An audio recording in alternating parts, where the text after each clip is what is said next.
ウプ主の頃は中学生からゲーム制作を開始しているが、今になってラスボスやアルゴリズムが進化していってるんだ。進化してるってどういうことですか？ RPG スクール VX エースのエリックとアリゴから始まってな、だんだんと倒すのが難しくなってるんだ。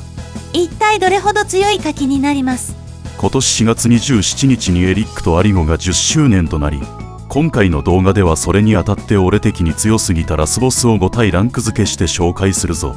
このラスボスの方が強いと思ったならコメントで教えてくれると嬉しいぞ。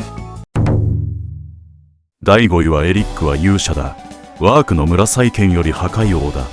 主人公のワークの故郷スタッド村の家に剣を傷つけ、幼なじみのイザベルの父を惑わせてイザベルを捨てさせた元凶だ。イザベルの父さんを惑わせるのもスタッド村の家2つも傷つけるなんてとんでもないですね。ああ、それでワーク一行は破壊王を退治することにした。ちなみに破壊王の正体を知ることになるのはイザバルザ城の南にある家でイザベルの母に話しかけた時だ。それにイザベルの父イザバルザはイザベルだけではなく妻も捨ててしまった。そんなイザベルの父さんは最低な父さんですね。破壊王の話に戻るが、破壊王が5位にランクインした理由は全体攻撃が多く、痛恨の一撃を食らえばほぼ確定で戦闘不能まで持っていかれるんだ。ステータス面は HP が7000、攻撃力330、防御力105、魔法力120、敏捷性74になっている。行動パターンは睡眠攻撃、ヒール2、フレイム、スパーク、痛恨の一撃か通常攻撃、ディフェンスダウンに炎の息に超音波、ニュークリア、パワーアップ。攻撃力がアップしている時に超音波を食らうと全員300以上のダメージを受けてしまうため、攻撃力をイザベルのパワーダウンで下げながら攻めるのが勝利の鍵になるぞ。痛恨の一撃で即死にされたり攻撃力を上げてくる破壊王、第5位でもかなりの強さですね。それに手下のシェードエルフもパワーアップをしてくるから要注意だ。というわけで第5位が破壊王だ。第4位はエリックとアリゴより魔王だ。主人公エリックの父ロークを15年前に殺害し、その父王を魔王城に封印した世界征服を企む暗黒の王。今紹介するのは通常時の魔王ではなく変身時の魔王だ。変身前は座ったまま戦いを挑んでくるが、この時は敏捷性が1のため負けることはほとんどない。敏捷性1ということは必ず最後に攻撃してくるんですね。そうだ。ただ変身後はかなり強くなるんだ。変身後は HP が2万、攻撃力240、防御力150、魔法力160、魔法防御160、敏捷性150、運が150。行動パターンは通常攻撃に加え、猛毒の霧、アーマーカース、ウェーブにアース、ニュークリア、眩しい光、甘い息となっていてな。特に厄介なのが甘い息だ。甘い息ってターゲット全員を眠らせる特技ですね。そうだ。高い敏捷性とともに放ってくるためかなり厄介な技なんだ。回復薬が全員眠ってしまうと回復が追いつかず倒されてしまうこともあるため、眠らずの指輪を装備させるのもありだな。あとはスピードアップで敏捷性を150以上までドーピングするのもいいぞということで、第4位がエリックとアリゴの魔王だ。エリックの父ロークの命を奪って世界征服を企む悪にふさわしい暗黒の魔王でしたね。ちなみにディフィニティブエディションでは HP が24000に増えてさらに倒しにくくなったようだ。第3位はミオの大冒険、母を探して SP よりギューロンだ。変身前は骸骨系の姿となっており、2ターンに1回は猛烈な吹雪を吐いてくる。猛烈な吹雪のダメージってどれくらいなんですか？120から140という結構な威力だ。しかし吹雪や炎は低温で半減できるんだ。変身前のステータス面は HP が2500、攻撃力に140、防御力に130、素早さ80とそれほどでもないが、ディスペルというバフ消しを使ったりダークプリーストやダークリザードを呼び出したりするから要注意だ。また変身後は灼熱の炎、エクスプロージョン、リフレクトやディテクションを使ってくる。特に灼熱の炎はまともに食らうと150から170のダメージを受け危険だ。そのため低音は極力切らさないことだ。また HP が2100以下になると215の固定ダメージを受ける痛恨の一撃に警戒が必要となる。推奨レベルは38以上だが、痛恨の一撃の前後に灼熱の炎が来てしまうと1人はほぼ戦闘不能にされてしまうため、300以上の HP にしておきたいところだ。 HP を300以上にするには人間キャラはレベル44くらいまで上げた方が良さそうですね。厄介なラスボスです。変身後のステータスは HP が7000、攻撃力375、防御力245、素早さ75だ。そんなデューロン第2形態の最も厄介なのがディスペルを頻繁に使ってくるんだ。それもそれで困りますね。というわけで推奨レベルに届いても侮れないというデューロンが第3位に選ばれた。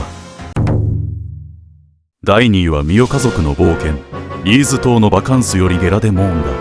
リーズ島のバカンスで悪役にふさわしかったのはゲラーゴンでしたけどね。それもそうだな。だがゲラデモーンの強さは先ほど紹介したデューロンとは比べ物にならんぞ。特に変身後のゲラデモーンだな。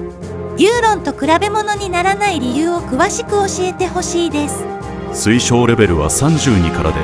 変身後の HP が33066、攻撃力320、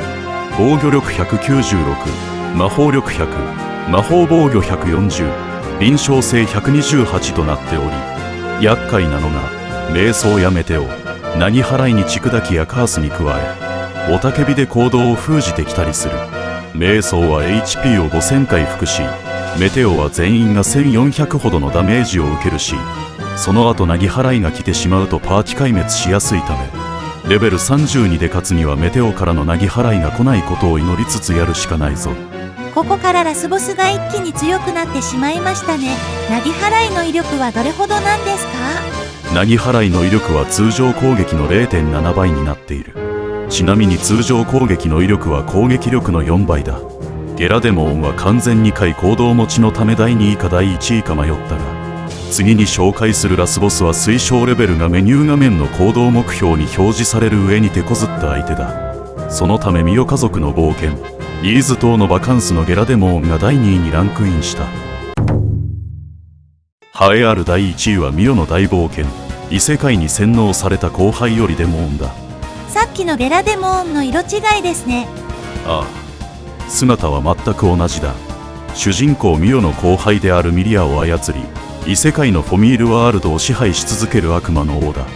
デモーンはミリアを操った後、ミオの仲間であるベホ、幼なじみのエルミを操ろうとしており、ミリアに命じてベホを操ったが、エルミを操るのには失敗し、それにベホの兄のジャタまでフォミールワールドに入れて部下のソルンという黒騎士と戦わせるという予想以上に有能なラスボスだ。デモーンのやってることは一番ひどいかもしれませんね。どこまで進めば戦えますか？悪魔の森というダンジョンの最後でミリアとの戦いに勝った後に登場する。行動パターンがとにかく賢いし、 HP 半分以下で怒り状態になったりと第1位にふさわしいどころか、先ほどのゲラデモーンとは少しの差で強さを超えている。今作は難易度を選ぶことができ、ノーマルでもかなり強いが、ハードにすれば強さがガツンと上がるぞ。難易度選択は何段階ありますか？ベリーイージー、イージー、ノーマル、ハードの4段階になっているが、今回はノーマルでステータスを見ていこうか。 HP が3万、攻撃力301、防御力187、魔法力220、魔法防御140、臨床性160に加え、怒り状態で攻撃力と防御力と魔法力と魔法防御が 1.15 倍に上がり、怒り状態での厄介な行動が3回ランダム攻撃とダークブレスだ。しかも攻撃力が下がると特技で低下を解除することが多い。攻撃力低下率は約 50% と低いため、無駄行動をさせるのはかなり困難だ。攻撃力が下がっていると物理攻撃やダークブレスを使わなくなるのも特徴的だな。デモーンの通常時の行動パターンはどんな感じですか？怒り状態になる前の行動パターンは2回ランダム攻撃、ダークネスに、ニュークリアにとなっているな。ちなみに怒ると瞑想もしてくるが、その次はダークブレスを使ってくるというローテーションがあるぞ。先ほども言ったがメニュー画面の行動目標に推奨レベルが表示されるが手こずった相手のため、戦闘リトライアイテムのライフを宿屋に泊まって貯めておくのも重要だ。メニュー画面ではレベル28以上推奨とされているが、俺でもなかなか勝てなかったが。流星くんは何回負けたんですか？5回ほど負けたな。こいつはぶったまげたと思ったぞ。デモーンを倒せばデモンズブレードという武器が手に入ったぞ。そんな武器もあったんですね。そうだ。またバージョン 2.0 では第5章追加とともにゴールドブレードという上位互換が出た。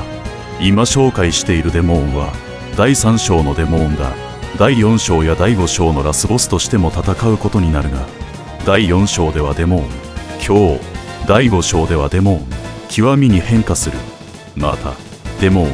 極みはダークブレスをターン関係なく使用してくるんだ。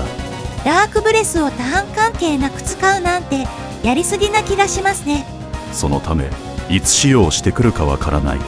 ちなみにデモーン極みはデモーン強以前とは違う点がまだあるんだ。違う点がまだあるんですね。それは何ですか？怒り状態にならないということだ。その強さで怒り状態があったら倒せそうにないでしょうね。俺もそう思うぞ。というわけでメニュー画面に表示される推奨レベルで手こずった異世界フォミールワールドのデモーンが最強ラスボス第1位に輝いた。というわけで今回の動画は以上だ。このチャンネルでは主にフリーゲームに関する動画やネタを投稿していくぞ。チャンネル登録するかは任せますので別の動画を見てくださると嬉しいです。それではご視聴ありがとうございました。